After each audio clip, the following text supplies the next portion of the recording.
Welcome to the Leo. అందరూ ఎదురు చూస్తున్న సమయం రానే వచ్చేసింది. ఎగ్జిట్ పోల్స్ కోసం కళ్ళు కాయలు కాసేలాగా రెండు తెలుగు రాష్ట్రాల ప్రజలు కూడా ఎదురు చూస్తున్నారు. మే 13న ఆంధ్రప్రదేశ్లో పోలింగ్ జరిగిన తరువాత పరిణామాలు ఎలా ఉన్నాయి, ఏ పార్టీకి పట్టం కట్టడానికి ప్రజలు సిద్ధమయ్యారనే విషయాలు తెలుసుకోవడానికి ఆసక్తిగా ఉన్నారు. అయితే తాజాగా మనం ఎన్నికలకు ముందు కూడా ఆ పైనీర్ సర్వే గురించి అయితే మాట్లాడుకున్నాం. అప్పుడు కూటమికి అధికారాన్ని ఇవ్వడం జరిగింది. మరి ఎన్నికల తరువాత ఫలితాలు ఎలా ఉన్నాయి అనేది ఒకసారి మనం ఆ పైనీర్ ఆ సర్వేని బట్టి చూడవచ్చు. సో ఇక్కడ చూడవచ్చు ఆ పైనీర్ పోస్ట్ పోల్ సర్వే 14 నుంచి అంటే మే 14 నుంచి 29 వరకు అంటే 2 రోజుల క్రితం వరకు కూడా వాళ్ళు సర్వేని అయితే తీసుకోవడం జరిగింది. సో ఇప్పుడు ఏం చెబుతుంది అనేది మనం డీటెయిల్గా అయితే చూద్దాం. ఇక అసలు టాపిక్లోకి వచ్చేద్దాం, ఎందుకంటే మనం చేయాల్సిన సర్వేలు చాలా ఉన్నాయి. ఇంకా శ్రీకాకుళం వచ్చేటప్పటికి లోక్సభను అయితే కూటమి కైవసం చేసుకుంటుంది. ఇక ఇచ్చాపురం కూటమి, టెక్కల కూటమి, పలాస మొన్నటి వరకు కొంచెం టైట్ పోటీలో ఉన్నట్టుగా చెప్పేవాళ్ళు, బట్ ఈసారి కూటమికి అయితే ఇవ్వడం జరిగింది. పాతపట్నం కూటమి, ఆమదాల వలస కూటమి, శ్రీకాకుళం కూటమి, నరసన్నపేట కూటమి, దాదాపుగా తెలుగుదేశం పార్టీ శ్రీకాకుళంలో అయితే క్లీన్ స్వీప్ చేసినట్టుగా అయితే కనపడుతుంది. 7-0 ఇక్కడైతే మనం చూడొచ్చు. ఇక విజయనగరం లోక్సభ స్థానాన్ని ఆ కూటమి కైవసం చేసుకోబోతుంది. ఇక ఎచ్చర్ల కూటమి, రాజాం రిజర్వ్డ్ కాన్స్టిట్యుయెన్సీ కూటమి, బొబ్బిలి కూటమి, అలాగే చీపురుపల్లి బొత్స సత్యనారాయణ మాత్రం ఇక్కడ గెలవబోతున్నాడు. వైసీపీకి అయితే ఇవ్వడం జరిగింది. ఇక గజపతి నగరం కూటమి, నెల్లిమర్ల కూటమి, విజయనగరం కూటమి అంటే దాదాపుగా ఇది కూడా ఒక రకంగా క్లీన్ స్వీప్గానే చెప్పొచ్చు. ఇది 6-1గా అయితే ఉండటం జరిగింది. ఇక నెక్స్ట్ అరకు కనుక మనం వచ్చేటప్పటికి అరకు లోక్సభను అయితే వైసీపీ గెలుచుకుంటున్నట్టుగా మనకి వీళ్ళు చెప్తున్నారు. లాస్ట్ టైం కూడా వీళ్ళు అరకు లోక్సభని వైసీపీకి ఇవ్వడం జరిగింది. ఇక పాలకొండ ఎస్టీ రిజర్వ్డ్ నియోజకవర్గం వచ్చేటప్పటికి కూటమి, కురుప మాత్రం YCP, Parvathipuram SC reserved constituency YCP, Saluru ST మాత్రం కూటమి, అలాగే అరకులోయ ఎస్టీ వైఎస్ఆర్సీపీ, పాడేరు కూటమి, రంపచోడవరం వైసీపీ. దాదాపుగా ఇక్కడ 50-50 షేర్ చేసుకున్నట్టుగా కనపడుతుంది. కూటమికి 3, వైసీపీకి 4 అయితే ఇవ్వడం జరిగింది. సో ఇక్కడ మాత్రం వైసీపీ తన ఉనికిని కొద్దిగా కాపాడుకుందని చెప్పుకోవచ్చు. ఇక విశాఖపట్నం, ఉత్తరాంధ్రలో కీలకమైనటువంటి విశాఖపట్నాన్ని మనం ఒకసారి పరిశీలిద్దాం. విశాఖపట్నం లోక్సభను అయితే ఎటువంటి ఇబ్బంది లేకుండా కూటమి కైవసం చేసుకుంటుంది. ఇక కాన్స్టిట్యుయెన్సీలు కానీ మనం చూసుకుంటే శృంగవరపుకోట కూటమి, భీమిలి కూటమి, విశాఖ తూర్పు కూటమి, విశాఖ దక్షిణం కూటమి, విశాఖ ఉత్తరం కూటమి, విశాఖ పశ్చిమం కూటమి, గాజువాక కూటమి. దాదాపుగా విశాఖపట్నం మొత్తాన్ని కూడా ఆ కూటమి ఊట్ చేసిందని చెప్పుకోవచ్చు. ఇక ఇదే సమయంలో 7-0 మొత్తంగా చూసుకుంటే 7-0గా ఉంది ఇక్కడ. ఇక అనకాపల్లి లోక్సభ స్థానాన్ని అయితే ఆ కూటమి కైవసం చేసుకోబోతుంది. ఇక రంపచోడవరం కూటమి, మడుగుల కూటమి, అనకాపల్లి కూటమి, పెందుర్తి కూటమి, యలమంచిలి కూటమి, పాయకరావుపేట టీడీపీ మహిళా అధ్యక్షురాలు అనిత పోటీ చేస్తుంది, గెలవబోతుంది. అక్కడ నర్సీపట్నం సీనియర్ మినిస్టర్ అయినటువంటి ఎక్స్ మినిస్టర్ అయినటువంటి అయ్యన్న పాత్రుడు సో గెలవబోతున్నారు. మొత్తంగా ఇక్కడ కూడా అనకాపల్లి కూడా ఆ కూటమి అయితే క్లీన్ స్వీప్ చేసినట్టు తెలుస్తుంది. 7-0 సో కూటమి 7, వైసీపీ 0 అయితే ఇక్కడ కనపడుతుంది. సో నెక్స్ట్ ఇక ఈస్ట్ గోదావరికి వచ్చేటప్పటికి కాకినాడ కానీ మనం చూసుకుంటే కాకినాడ లోక్సభ అయితే కూటమి కైవసం చేసుకోబోతుంది. ఇక తుని కూటమి, ప్రతిపాడు కూటమి, పిఠాపురం పవన్ కళ్యాణ్ అయితే భారీ మెజార్టీతో గెలవబోతున్నాడు కూటమి. కాకినాడ రూరల్ కూటమి, పెద్దాపురం కూటమి, కాకినాడ సిటీ కూటమి, జగ్గంపేట కూటమి. ఇది కూడా దాదాపుగా ఈస్ట్ గోదావరిలోని కాకినాడ కూడా దాదాపుగా క్లీన్ స్వీప్ అని చెప్పొచ్చు. ఎన్డీఏకి 7 అంటే కూటమికి 7, వైసీపీకి అయితే 0. ఇక్కడ కూడా వైసీపీ ఖాతా తెరిచే పరిస్థితి అయితే లేదు.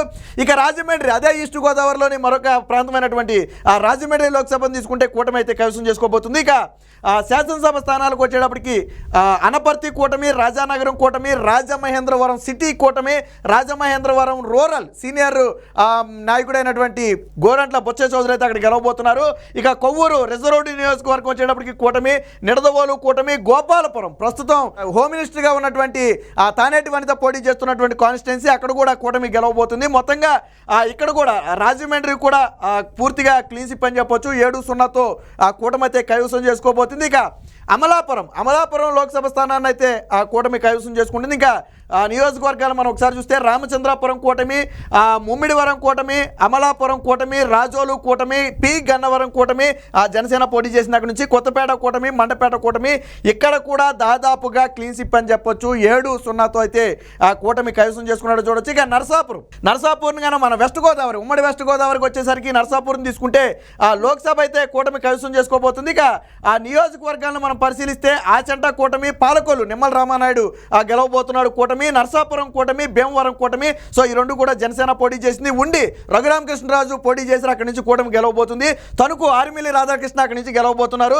తాడేపల్లిగూడెం కూడా జనసేన అయితే పోటీ చేసింది, అక్కడి నుంచి ఆ కూటమి అయితే గెలవబోతుంది.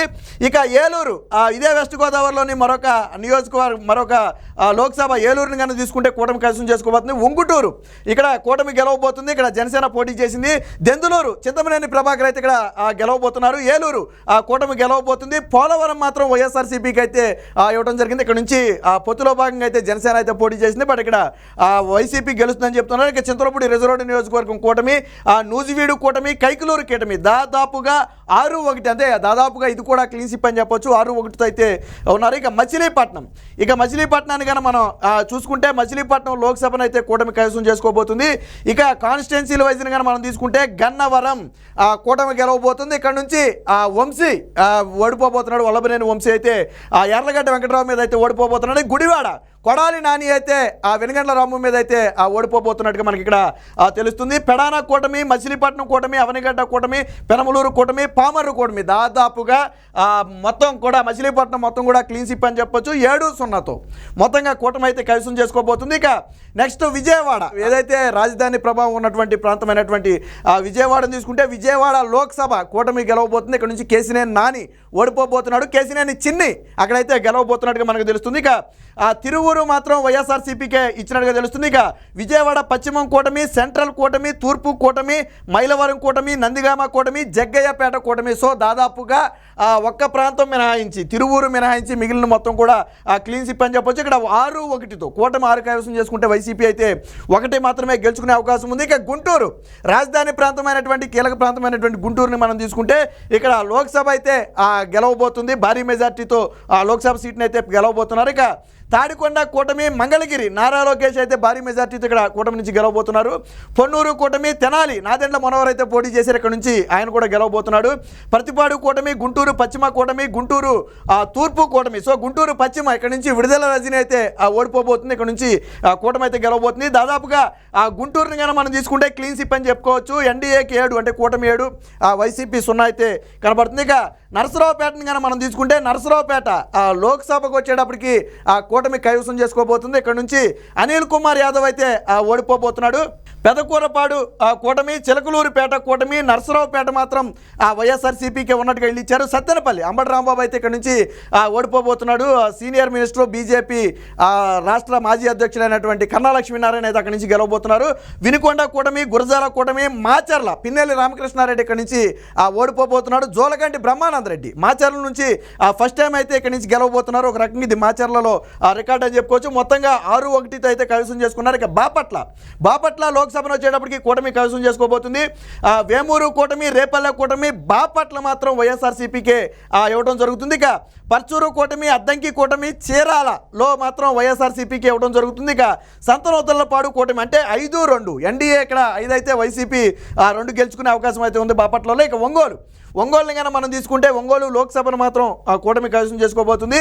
ఎర్రగొండపాలెం మాత్రం వైఎస్ఆర్సీపీ, దర్శి కూటమి, ఒంగోలు కూటమి, కొండాపి కూటమి, మార్కాపురం కూటమి, గిద్దలూరు కూటమి, కనిగిరి కూటమి దాదాపుగా 6-1తో అయితే ఇక్కడ ఒంగోలును అయితే కైవసం చేసుకోబోతున్నారు. ఇక నెల్లూరు లోక్సభ స్థానాన్ని కూటమి కైవసం చేసుకోబోతుంది. కందుకూరు కూటమి, కావలి కూటమి, ఆత్మకూరు కూటమి, కొవ్వూరు కూటమి, నెల్లూరు సిటీ కూటమి, నెల్లూరు రూరల్ కూటమి, ఉదయగిరి కూటమి దాదాపుగా 7-0తో క్లీన్ స్వీప్ అయితే ఇక్కడ మనకు చేసినట్టుగా అయితే మనకు కనపడుతుంది. ఇక తిరుపతి లోక్సభను తీసుకుంటే కూటమి కైవసం చేసుకోబోతుంది. సర్వేపల్లి నుంచి కాకాని గోవర్ధన్ రెడ్డి అయితే ఓడిపోబోతున్నారు. అక్కడ నుంచి సోమిరెడ్డి చంద్రమోహన్ రెడ్డి తొలిసారిగా గెలవబోతున్నారు. అక్కడ నుంచి గూడూరు కూటమి, సూళ్లూరుపేట మాత్రం వైఎస్ఆర్సీపీకి ఇవ్వడం జరిగింది. వెంకటగిరి కూటమి, తిరుపతి కూటమి, శ్రీకాళహస్తి కూటమి, సత్యవేడు మాత్రం మళ్ళీ వైఎస్ఆర్సీపీకి ఇవ్వడం జరిగింది. అంటే 5-2తో ఇక్కడైతే వైసీపీ కొంత తన ఉనికిని నిలబెట్టుకునే ప్రయత్నం చేసింది జిల్లాలో. ఇక చిత్తూరు లోక్సభను అయితే కూటమి కైవసం చేసుకోబోతుంది. చంద్రగిరి అయితే కూటమి గెలవబోతుంది. చెవిరెడ్డి మోహిత్ రెడ్డి అక్కడి నుంచి ఓడిపోబోతున్నాడు. నగరి రోజా కూడా ఓడిపోబోతుంది. గాలి భానుప్రకాష్ అయితే గెలవబోతున్నారు. ముద్దుకృష్ణమ తనయుడు గాలి భానుప్రకాష్ గెలవబోతున్నాడు. గంగాధర్ నెల్లూరు మాత్రం మళ్ళీ వైఎస్ఆర్సీపీకి ఇవ్వడం జరిగింది. చిత్తూరు కూటమి, పొతులపట్టు కూటమి, పలమనేరు కూటమి, కుప్పం నారా చంద్రబాబు నాయుడు గారు భారీ మెజార్టీతో గెలవబోతున్నారు. 6-1తో అయితే ఇక్కడ చిత్తూరు అయితే కైవసం చేసుకోబోతున్నారు. ఇక రాజంపేట మాత్రం పార్లమెంటు వైఎస్ఆర్సీపీకి ఇవ్వడం జరిగింది. సో ఇక్కడ మరొకసారి వైసీపీ తన ఉనికి కాపాడిందని చెప్పుకోవచ్చు. రాజంపేట మాత్రం మాత్రం కూటమి గెలవబోతుంది. బట్ కోడూరు వైఎస్ఆర్సీపీ, రాయచోటి వైఎస్ఆర్సీపీ, తంబళ్ళపల్లె వైఎస్ఆర్సీపీ, పీలేరు మళ్ళీ కూటమి, మదనపల్లె కూటమి, పొంగనూరు పెద్దిరెడ్డి రామచంద్రారెడ్డి గెలవబోతున్నారు. ఇక్కడ మాత్రం వైసీపీ తన ఉనికినైతే కాపాడుకుంది. బట్ కోటలకైతే బీటల వారాయని చెప్పుకోవచ్చు మనం. ఎన్డీఏ అంటే కూటమి 3 గెలిస్తే వైఎస్ఆర్సీపీ అయితే 4 గెలవబోతుంది. ఇక కడప జగన్మోహన్ రెడ్డి సొంత ఇలాకాలోకి మనం వచ్చేస్తే కడప లోక్సభనైతే అవినాష్ రెడ్డి గెలవబోతున్నాడు. ఇక్కడ వైసీపీ గెలుస్తున్నాడుగా చెప్తున్నారు. బద్దివేలు వైఎస్ఆర్సీపీ, కడప మాత్రం కడప అసెంబ్లీ మాత్రం కూటమి గెలవబోతుంది. ఇక్కడ పులివెందల జగన్మోహన్ రెడ్డి గెలవబోతున్నాడు. బట్ మెజారిటీ అయితే గతంతో పోలిస్తే సగం మెజారిటీ తగ్గిపోయే అవకాశం ఉంది. కమలాపురం కూడా మేనమామ గెలవబోతున్నాడు. జమ్మలమడుగు మళ్ళీ కూటమి గెలవబోతుంది. ప్రొద్దుటూరు మళ్ళీ వైఎస్ఆర్సీపీ, మైదుకూరు మళ్ళీ కూటమి. మొత్తంగా జగన్మోహన్ రెడ్డి సొంత ఇలాకా కోటలు బీటల వారాయి. ఇక్కడ నుంచి తెలుగుదేశం పార్టీ 3 సీట్లు గెలుచుకోబోతుంటే వైసీపీ మాత్రం 4 సీట్లతోనే సరిపెట్టుకోవాల్సిన పరిస్థితి. ఇక నంద్యాల మరొక వైసీపీ కంచుకోట, నంద్యాలకు వస్తే పార్లమెంటు మాత్రం వైఎస్ఆర్సీపీయే గెలుచుకోబోతుంది. ఆళ్లగడ్డ కూటమి, శ్రీశైలం కూటమి, నంది కొట్కూరు వైఎస్ఆర్సీపీ, పాణ్యం వైఎస్ఆర్సీపీ, నంద్యాల వైఎస్ఆర్సీపీ, బనగానపల్లె కూటమి, డోన్ ఇక్కడ నుంచి బొగ్గన రాజేంద్రనాథ్ రెడ్డి అయితే ఓడిపోబోతున్నట్టుగా తెలుస్తుంది. డోన్ నియోజకవర్గం నుంచి మరి కూటమి గెలవబోతున్నట్టుగా చెప్తున్నారు. ఇక్కడ కూటమి 4 సీట్లు గెలిస్తే వైఎస్ఆర్సీపీ 3 మాత్రమే గెలుచుకోబోతుంది. బట్ పార్లమెంటు మాత్రం వైఎస్ఆర్సీపీ గెలుచుకుంటుందని వీళ్ళ సర్వేలు అయితే చెప్తున్నారు. ఇక కర్నూలు లోక్సభను మళ్ళీ వైఎస్ఆర్సీపీ గెలుచుకోబోతుంది. కర్నూలు అసెంబ్లీ కూటమి, పత్తికొండ కూటమి, కోడుమూరు మాత్రం వైఎస్ఆర్సీపీ, ఎమ్మగనూరు కూటమి, మంత్రాలయం మళ్ళీ వైఎస్ఆర్సీపీ, ఆదోని వైఎస్ఆర్సీపీ, ఆలూరు వైఎస్ఆర్సీపీ. సో ఇక్కడ 3-4తో కూటమి 3 సీట్లు గెలిస్తే వైఎస్ఆర్సీపీ 4 సీట్లు గెలవబోతుంది. ఇక అనంతపూర్ కన్నా తీసుకుంటే మనం లోక్సభను అయితే కూటమి గెలవబోతుంది. రాయదుర్గం కూటమి, ఉరవకొండ కూటమి, గుంతకల్లు కూటమి, తాడిపత్రి కూటమి, సింగనమల మాత్రం వైఎస్ఆర్సీపీ గెలుస్తున్నట్టుగా చెప్తున్నారు. కానీ ఇక్కడ బండారు శ్రావణి టీడీపీ నుంచి అయితే పోటీ చేయడం జరిగింది. అనంతపురం కూటమి, కళ్యాణదుర్గం కూటమి దాదాపుగా క్లీన్ స్వీప్ అని చెప్పొచ్చు. 6-1తో అయితే గెలుచుకోవడం జరిగింది. ఇక హిందూపూర్ లోక్సభను అయితే కూటమి గెలుచుకోబోతుంది. రాప్తాడు కూటమి, మడకశిర మాత్రం వైఎస్ఆర్సీపీ, హిందూపూర్ బాలకృష్ణ గెలవబోతున్నాడు భారీ మెజార్టీతో. పెనుగొండ కూటమి, పుట్టపర్తి కూటమి, ధర్మవరం కూటమి, కదిరి కూటమి. సో ఇది ఇక మొత్తంగా మనం ఎక్స్పెక్టెడ్ సీట్స్ కానీ చూస్తే పోలింగ్ తరువాత ఎగ్జిట్ పోల్స్ ప్రకారం కూటమి 144 సీట్లు గెలుచుకోబోతుంది. హిస్టరీ మరొకసారి రిపీట్ కాబోతుంది. 20 ఎంపీ స్థానాలు, 144 ఎమ్మెల్యే స్థానాలు గెలుచుకోబోతుంది. ఇదే సమయంలో వైఎస్ఆర్సీపీ 5 ఎంపీ స్థానాలకు మాత్రమే పరిమితం కాబోతుంది. 22 స్థానాల నుంచి 5 స్థానాలకు పడిపోయిన పరిస్థితి.